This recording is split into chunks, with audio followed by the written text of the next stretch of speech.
હાલો હમ complain તે કરી હે? હલો કમ્પ્લેન તે કરી હે ક્યારે બસની? કોણ બોલે ધ્યાન રાખજો કમ્પ્લેન કરવામાં, બરોબર?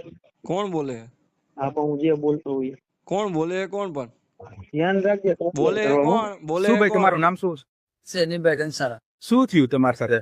અરે અમે એકચ્યુઅલી પ્રજાપતિ ચોક માં રહી. હા ત્યાં છે ને 65 નંબરની બસ આવે છે પ્રજાપતિ ચોક થી મૈકા ગામ જવા માટેની. હા. હવે એ બસ નો ટાઈમ હતો 12:37 નો. હમ. એટલે અમે આપણું ફેમિલી ટૂંકમાં અહીં આવવું હતું હા અને બીજા વૃદ્ધ લોકો બી ઉભા હતા. અને બસ નો RRL 7 કરીને એપ્લિકેશન છે ઓનલાઈન ગવર્મેન્ટ બાર હેન્ડરમાં છે. મેં ચેક કર્યું તો બસ હાજરમાં નહોતી. હમ.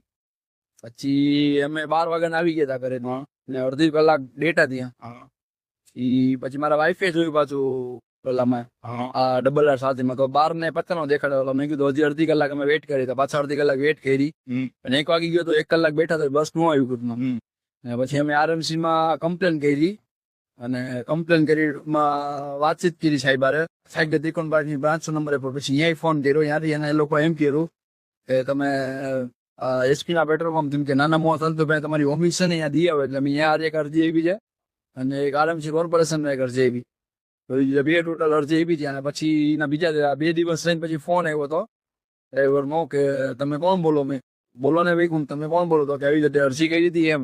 હા એટલે મેં કીધું હા મેં તો કે અરજી બરજી હવે કરતો નહીં કે અને કમ્પ્લેન વમ્પ્લેન કઈ કરતો નહીં કે એ જે ધમકી બેઠો ફોન આવ્યો હતો. તો મેં કીધું તમે કોણ બોલો? એટલે એ લોકોએ નામ બામ કઈ નો આવી. એટલે એના માટે મને ન્યાય મળે તો ખાસ એક આના માટે અરજી છે. અરજી કરવા માટે તમે જોઈ ઓકે